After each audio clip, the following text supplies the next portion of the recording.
Government agencies, like all enterprises, are working hard to secure increasingly dynamic and highly distributed IT environments.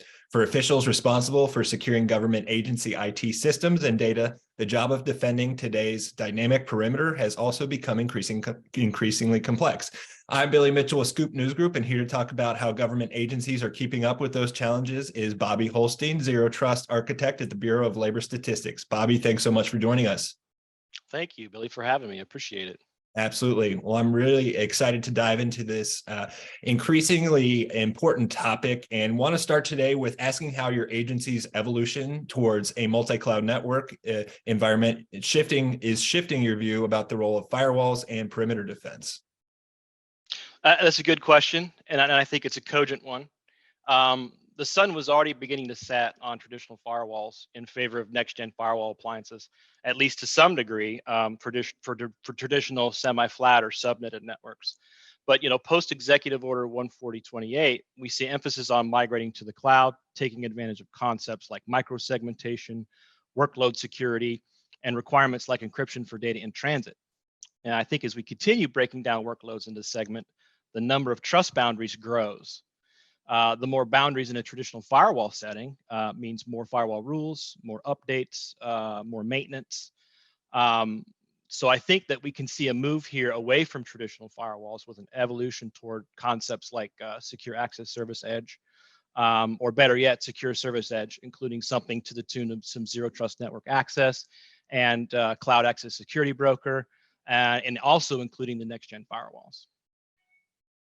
Bobby, how is the increasing volume of traffic and the need to encrypt and decrypt that traffic reshaping your view of what modern firewalls need to accomplish?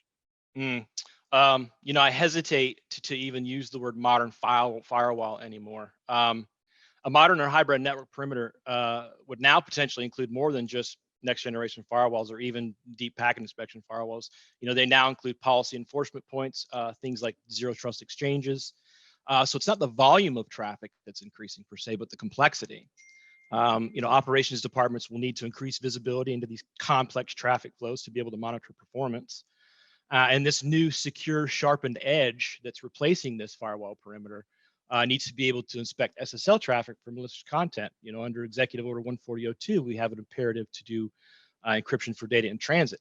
So without key SSL inspection at pivotal points, you're not going to be able to analyze that traffic. So in light of that, that may create bottlenecks in performance availability with your traditional firewalls. So again, it becomes very important to look for the next level replacement for firewalls. And then keeping on that path, where are you seeing your infrastructure and security modernization efforts paying off with a stronger or more dynamic perimeter? I wish I could quantify that.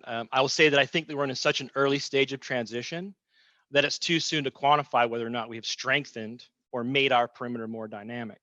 I think what we do have that we can measure is a stronger and more dynamic workforce who have already rapidly adapted to the culture change around zero trust and are kind of ready to see that modernization through. And you pair that with good solutions from vendors and service providers, and you have a powerful mix for a newer dynamic perimeter. But again, a little too soon to tell how that's paying off.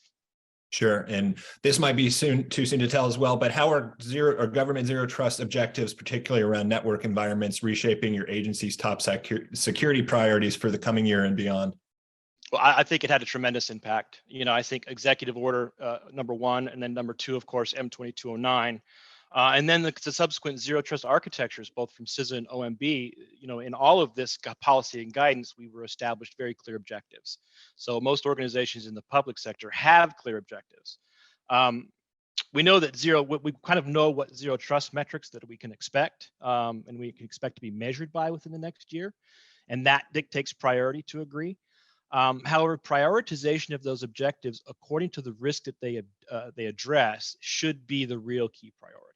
In a time of great transition, like we have between this legacy IT approach to a zero trust approach, these policy and guidance largely influence everyone's top priorities. This is across organizations throughout the public sector. But with or without the federal objectives, we still have a duty to uphold those 5 functions: identify, protect, detect, respond, and recover.